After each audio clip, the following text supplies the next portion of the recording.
Janë kryesisht shumica prej pikave realisht janë marrëveshje ndërkombëtare që lidhen edhe me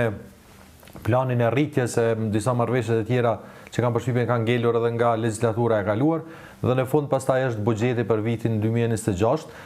që po ashtu Esmeralda ne kemi bisedu bashkë që në ditën kur kjo qeveri e miratoi buxhetin pati kundërshtime, pati deklarime se kjo gjë nuk mund të bëhet nga qeveria në detyrë. Në këtë formë do të kishte mundësi që të bëjë një zgjatje e buxhetit të këtij viti ose diçka e tillë, por jo që të miratohet buxheti i vitit të ardhshëm nga qeveria e detyrë. Kështu që e gjithë kjo është thjesht, them drejt nuk po e kam të qartë edhe arsyeën ose tentimin që po e bën lëvizja vendose duke mos pas as edhe një marrëveshje të paktën gojore nëse jo me të gjitha partitë në opozit, paktën me një pjesë deputetëve që ndoshta edhe do t'i mundsonin asaj që të shkoj tutje edhe me këto çështje, por nuk e di. Është pak sa e çuditshme e gjithë kjo mënyrë e veprimit nga ana e lëvizjes vendosja për të thirrë 2 seanca dhe fakti që ajo ka qenë e vetëdijshme që nuk e ka mbështetjen e partive tjera për një gjë të tillë dhe pak a shumë këto qëndrime janë bërë të ditur edhe në takimin e fundit që ka pas presidentja me gjithë liderët, sa e përket nëse duhet shkuhet në zgjedhje apo t'i jepet një shans lëvizjes vendosje, me çfarë që ju dha shansa, por që në anën tjetër gjithë liderët e partive atë ditë e thanë që nuk mund të ketë miratim të buxhetit në këtë formë si është, duke pas parasysh se s'kemi as komisione, as asgjë, domethënë kuvendi megjithatë përtej faktit që është tashmë funksional në kuptimin e asaj që ka udhëheqjen, ka kryesin, në anën tjetër nuk ka asnjë komision të formuar dhe duke pas parasysh se sot do të kuptohet shumë se do të shkoj vendi në zgjedhje ose eventualisht më fal pak, vetëm pak të kjo e komisioneve. Kuvendi, pse nuk ka konstruar krimin e komisioneve e procedura të tjera? Nuk varet nga qeveria kjo, apo jo? Kuvendi mund të kishte funksionuar gjatë kësaj kohe?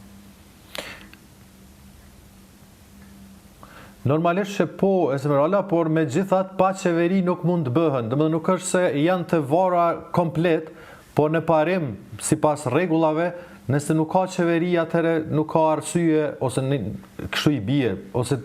mund ta themi lirisht që edhe ka një lloj lidhshmërie që në momentin që qeveria votohet, atëherë kuvendit i hapet rruga për të vepruar me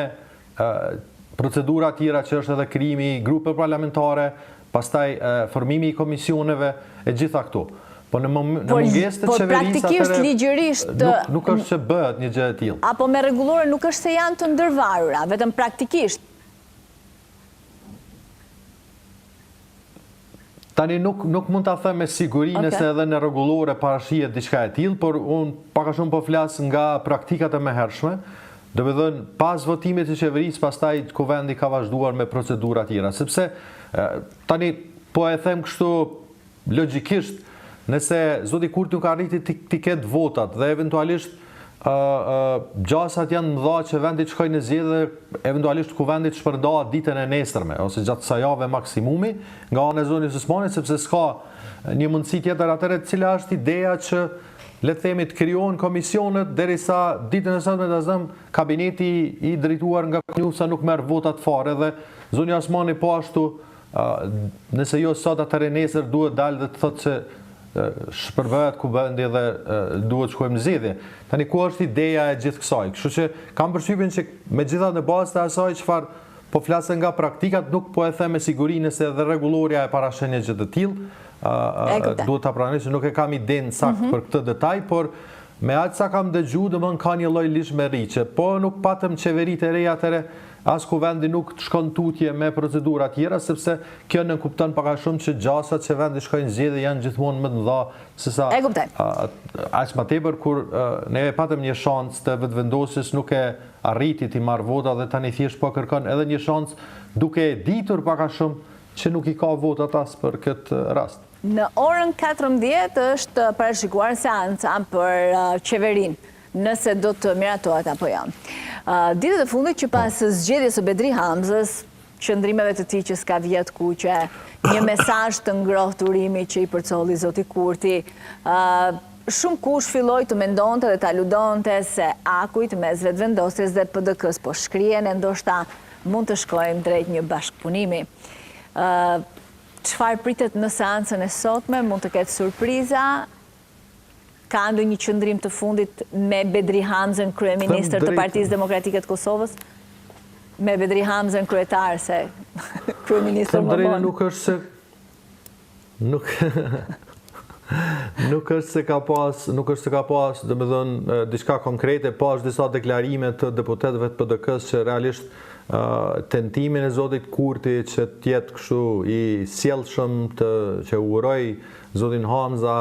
e të tjera, ndërkohë që veprojnë në këtë formë siç kanë vepruar me çështjen e seancave, më shumë e shohin si një lloj hipokrizie të zotit Kurti që po tenton ta shfrytëzoj me idenë se atje ndodhen ndryshime dhe tani ndoshta edhe ka një shans. Të drejtën nuk besoj që ndodh diçka Esmeralda. Jo për faktin se unë kam thënë se edhe këto ndryshime që po ndodhin PDK shumë ka gjatë që ta ke një qëllim që ndoshta në zgjedhjet e ardhshme të kemi diçka të tillë. Por në këto zgjedhje, po flas në këtë rast me seancën e sotme është pothuajse e pamundur. Sepse zoti Hamza kam përshtypjen që nuk ka pasur ende kohë as shkoj në zyrën e tij të kryetarit të partisë ende. Lere më që të ketë në gjendje po them të le të themi të marrë miratimin e partisë, e degëve, përfaqësuesve të degëve që të shkojnë në një koalicion me lëvizjen e vetëvendosjes dhe kjo të ndodh brenda 1-2-3 ditëve. Domethënë është pothuajse e pamundshme dhe e papritshme, kështu që unë nuk besoj që do të ketë ndonjë qëndrim përtej urimit që mori nga zoti Kurti. Zoti Hamza megjithatë u pa në intervistat që pati nëpër televizionet kosovare pas zgjedhjes se nuk është se qëndrimi i PDK-s ka ndryshuar kush e disa karshi asaj se çfarë ka ndodhur në këto 5 vitet e fundit me qeverisjen e lëvizjes së vetëvendosjes. Kjo nuk do të thotë se Bedri Hamza normalisht përfaqëson ndoshta një krah pak më, le të themi kështu, pak më të butë që ndoshta edhe prapë po them në palë zgjedhjet e ardhshme kurdo që mbahen ato nuk përjashtohet që ndoshta të ketë edhe mundësi të bashkëpunimit, por tash për tash brenda kësaj kohe kaq të shkurtër nuk besoj që zoti Hamza do të guxonte realisht të rrezikonte postin që sapo e morim me një veprim të tillë të shpejtë, të pa konsultuar, të pa menduar ndoshta me gjithë antarësinë edhe e përfaqësues e partisë të tij gjithandej vendit. Kjo do t'i kushtonte shumë besoj unë. Kështu që nuk besoj që ka gjasa të ketë ndonjë ndryshim aq më tepër, duke pas parasysh edhe faktin që edhe PDK-ja është në mesin e këtyre partive që kanë refuzuar të shkojnë në takimin e orës 11, pra në seancën e orës 11, sepse po të kishte diçka të tillë eventualisht Esmeralda, atëherë unë kam përshtypjen që PDK-ja edhe mund t'ja krijonte korumin vetëvendosjes në orën 11 dhe të kaloshin ndoshta, duke pas parasysh edhe numrat që kanë, të kaloshin pa problem edhe marrëveshjet ndërkombëtare, por edhe buxheti i vitit ardhshëm. E kuptoj. Mirë, të presim, të shohim se çfarë do të ndodhë edhe në orën 11, por edhe në orën 14. Kjo e fundit shumë e rëndësishme për të kuptuar se çfarë do të bëjë Kosova më pas. Faleminderit Kosovë.